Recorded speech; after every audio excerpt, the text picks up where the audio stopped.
بعض لوگوں کے سامنے جب ڈارونین ایوولوشن کے تعلق سے دلائل دیے جاتے ہیں تو وہ یہ سمجھتے ہیں کہ چونکہ یہ دلائل اتنے مضبوط ہیں لہٰذا ان کو قبول کر لیا جائے۔ میں ایک نام بتا دوں، ایک بڑی شخصیت ہیں کہ جنہوں نے قرآن کی تفسیر کے تعلق سے بہت کام کیا، اس میں کوئی شک نہیں، لیکن ان کی ایک کتاب ہے ڈاکٹر اسرار احمد مرحوم، انہوں نے اپنی کتاب میں ڈارونین ایوولوشن کو نہ صرف یہ کہ تسلیم کیا ہے بلکہ حضرت آدم علیہ السلام کو سب سے پہلا ہومو سیپین مانا ہے۔ ہومو سیپین یہ ایک ارتقائی اصطلاح ہے، یہ تمام کی تمام اصطلاحات اس کتاب میں موجود ہیں۔ ہومو سیپینز اور اس سے پہلا ہومو ایریکٹس اور اس سے پہلا ہومو ہیبلس، یہ تمام کی تمام اصطلاحات ہیں۔ تو پہلا جو ہومو سیپین کا مطلب ہے دانا انسان، تو سب سے پہلا دانا انسان، سب سے پہلے ہومو سیپین حضرت آدم علیہ السلام ہے، جو جنت کے کسی باغیچے سے نہیں اترے بلکہ دنیا ہی میں کسی باغ میں تھے، وہاں سے اللہ سبحانہ و تعالی نے ان کو باہر کر دیا۔ یہ پوری بات ڈاکٹر اسرار نے باقاعدہ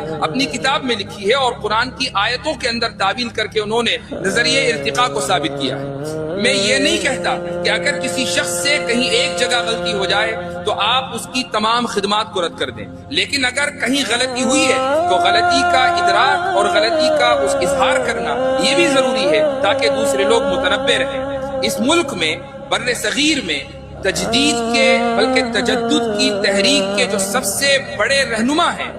وہ ہے سید احمد خان۔ انہوں نے بھی اپنے زمانے میں اسی طریقے سے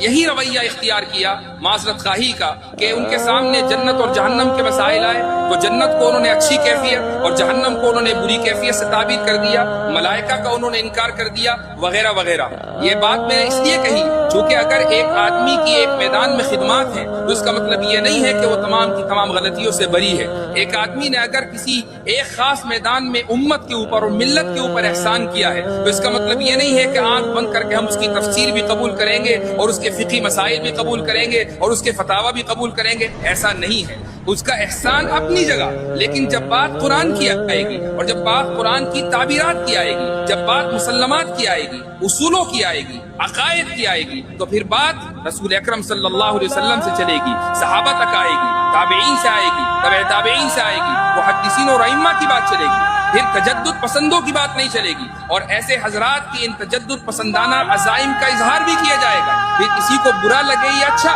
یہ کہا جائے گا کہ ان کا احسان سراخوں پر، انہوں نے ملت کے لیے جو کیا وہ بہت بڑا کام ہے، لیکن کاش کہ وہ اپنے میدان میں باقی رہتے اور اس میدان سے آگے نہ نکلتے۔ اگر آج ہم امام غزالی کے اوپر نقد دیکھ سکتے ہیں، ابن رشد پر تنقید کر سکتے ہیں، بڑے بڑے ابن سینا کے اوپر تنقید کر سکتے ہیں اور بڑے بڑے فلاسفر کے اوپر تنقید کر سکتے ہیں، تو پھر آج کے دور کے متجددین پر تنقید کیوں نہیں کی جا سکتی؟ یہ بات اس لیے کہہ رہا ہوں چونکہ الحاد کے ڈانڈے تجدد سے ملتے ہیں۔ ایک آدمی اگر تجدد پسندی کا شکار ہو جاتا ہے، وہ مسلمات کا انکار کرنے لگتا ہے، اگر ایک شخص احادیث کے تعلق سے شکوک و شبہات کے رویے کا شکار ہو جاتا ہے تو الحاد کا راستہ اس کے لیے بالکل صاف ہو جاتا ہے۔ ایسے لوگ کہ جنہوں نے حدیثوں کا انکار کیا، کہ جنہوں نے سلف سے اعتماد ختم کر دیا، ایسے لوگ کہ جنہوں نے سلف کی بیان کردہ تفسیر کو درکنار کر دیا، ایسے لوگ کہ جنہوں نے اپنے آپ کو روایت سے منقطع کر لیا، ایسے لوگوں کی ایک بڑی تعداد آخرکار ملحد بنی ہے۔ آج کا یہ موضوع کتاب کا چونکہ موضوع رد الحاد ہے، اس لیے ان اسباب کا ذکر کرنا بھی ضروری تھا کہ جن کی وجہ سے ایک انسان بڑی تیزی کے ساتھ ملحد بن جاتا ہے۔